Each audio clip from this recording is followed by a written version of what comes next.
2차 종합특검팀이 합동참모본부에 대한 첫 강제 수사에 들어갔습니다. 비상계엄 동조와 가담 의혹을 수사하는 겁니다. 종합특검팀은 용산 합참청사와 주요 피의자 주거지 등의 검사와 수사관을 보내 압수수색했습니다. 비상계엄 당시 합참 주요 지휘부가 지휘통제실에서 국회에 군이 투입되는 상황을 보고도 계엄사령부 구성에 동조한 의혹을 규명하는 자료를 확보하려는 것으로 보입니다. 이 사건은 종합특검의 1호 인지사건입니다. 주요 피의자는 김명수 전 합참의장, 정진팔 전 처장, 강동길 전 군사지원본부장, 이승호 전 작전본부장 등입니다. 특검팀은 또한 2차 계엄 시도 의혹 관련 자료도 확보해 들여다볼 것으로 예상됩니다. 특검팀은 국회 계엄 해제 요구 결의안 통과 후 합참에 추가 병력 투입 요청이 있었다는 취지의 진술을 확보한 것으로 알려졌습니다. 앞서 내란 특검팀은 합참이 구체적으로 계엄에 가담했다는 증거를 찾지 못해 김 전 의장 등을 수사선상에서 사실상 제외했습니다.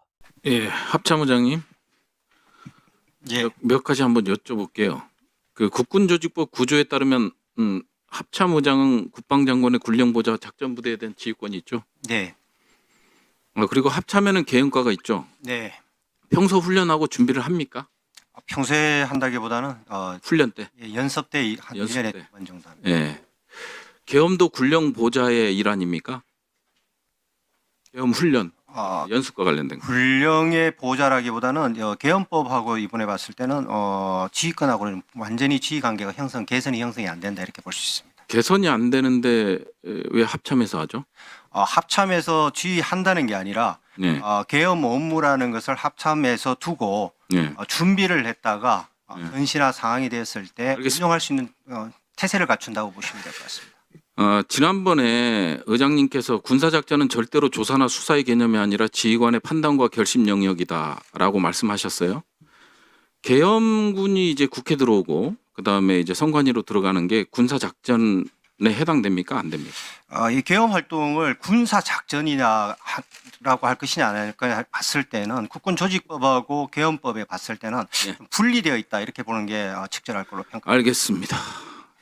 지난 1월 14일 날 이 자리에서 수방사 특전사의 작전 지휘권을 계엄사로 인계할 때는 법령의 절차에 의해 장관님과 통수권자의 승인을 받아 인계할 수 있다라고 말씀하셨고요.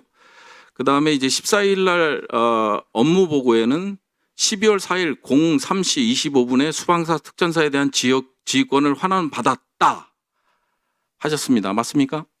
인계하는 문제는 아니 맞습니까? 그때 하신 앞부분은 제가 정확하게 모르겠고 뒤에 환원받았다는 맞습니다. 예, 제가 이제 앞부분은 의장님이 하신 말씀을 그대로 녹취를 보고 그대로 적어서 왔습니다. 그건 제가 다시 확인해 볼게요. 예, 확인하시고요. 계엄사령관 지정은 국무회의 심의를 거쳐야 합니다. 맞습니까? 법적 절차는 그렇게 통하는 걸로 예, 예. 국무회의 심의를 거치지 않았습니다. 그러면 계엄사령관 지정이 무효가 되는 거죠.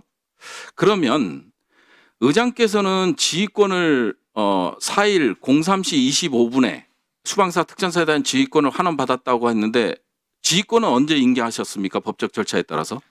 인계했다기보다는 이 문제는 제가 들어왔을 때 지휘가 되고 있는 상태였기 때문에 아니 그러면 이게 합참에서 인계를 하는 겁니다. 작전 지휘권을. 그렇게 보는 것보다는 아니 말씀하시면은 제가 다 아니, 말씀드리겠습니다. 같은 말씀을 두 번 드리는데요. 의장님께서 수방사, 특전사의 작전 지휘권을 계엄사로 인계할 때는 법령의 절차에 의해 장관님이나 통수권자의 승인을 받아 인계할 수 있다. 와본이 이루어지고 있었다. 그러면 합참의장의 건의에 의해서 인계할 수 있는 거 아닙니까? 근데 이걸 안 한 거잖아요. 그건 맞죠? 합참의장님은 인계를 안 하셨죠? 수방사와 특전사에 대한 작전 지휘권. 지휘권을 인계를 한다. 누구한테 인계를 지금 말씀하시는 겁니까? 아니 본인께서 말씀하셨어요. 그러니까 제가 지휘권을 장관님한테 인계한다는 장관님이나 통수권자의 승인을 받아 인계할 수 있다. 어찌 됐든 계엄군이 지정이 안 되면 작전 지휘권은 합참에 있는 거 아니에요. 말씀하시면 제가 종합해서 한번 말씀을 드릴게요. 예.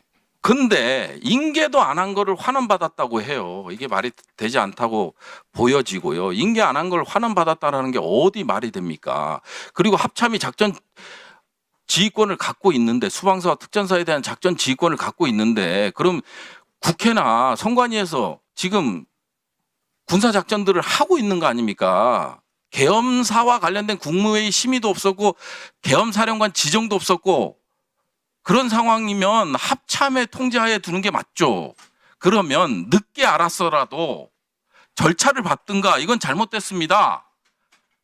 건의하는 게 맞는 게 아니냐. 그게 군사일 일이잖아요. 그럼 그런 책임을 지서야 하는 게 아닌가 하는 말씀을 드리고요. 지난번에 화요일 날도 제가 지적했습니다만은 이거는 뭐냐면 군형법 제20조 불법 진퇴죄에 해당합니다. 지휘관이 권한을 남용하여 부득이한 사유 없이 부대를 진퇴시킨 경우에는 사형, 무기, 7년 이상의 징역이나 군교에 처하게 돼 있습니다.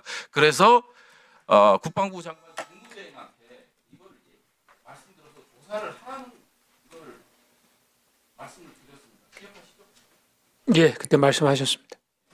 그래서 의장님 다시 한번 확인하시고요. 명확하게 네, 그러면 잠깐 설명을 네, 말씀하십시오. 예.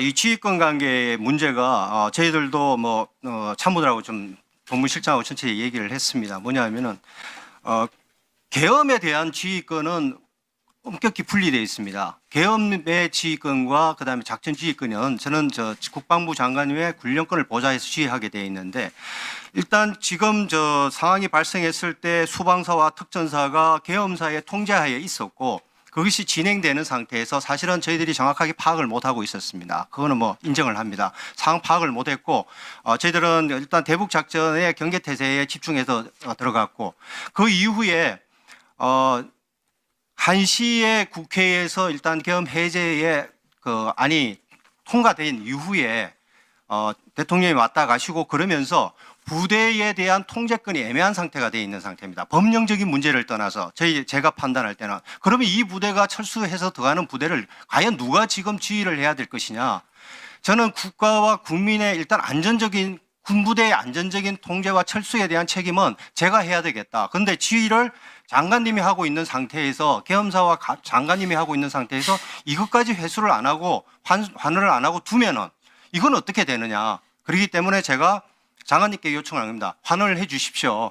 제가 지휘를 안전하게 철수를 시키겠습니다. 그래서 가시면서 지휘해서 안전하게 철수시켜라 해서 제가 수방사와 특전사에 대해서 복귀와 대한 보고를 제가 받은 겁니다. 이게 법령적인 문제를 존경하는 부승찬 의원님이 말씀하시는데 우리도 이것을 따져보면서 그렇다면 넘어가고 했을 때 계엄사로 넘어가고 하는 이 부분은 과연 어떻게 되느냐. 통수권과 장관님의 군령권을 다 가지고 있는 상태에서 작동이 되고 있는 상태에서 이 법령적인 부분이 상당히 어렵고 애매한 부분이 있다. 예규상으로 따진다면은 뭐 제가 이런 명령을 받았습니다. 그래서 이렇게 갑니다. 하는 것이 맞을 수 있습니다. 하지만은 이게 차원이 넘어선 군령권과 위로 갔기 때문에 이 부분은 저희들도 살펴보고 있으면서 이런 부분들은 앞으로 좀 더 보완시켜야 될 부분이다. 지금까지는 계엄과 지휘권을 제가 동시에 가지고 연습을 항상 해왔는데 사실은 이게 이제 분리되어 있는 상태를 저도 처음 경험을 하면서 참모들도 상당히 이런 법령적인 측면에서는 어려움이 있으면서 이런 부분들은 조금 더 살펴봐야 될 문제가 아닌가 하는 그런 측면으로 개선되었습니다. 이 부분에 대해서는 뭐 법령이든 이런 부분들은 조금 더 저희들이 합참에서 한번 더 살펴볼 수 있도록 그렇게 하겠습니다. 이상입니다. 네,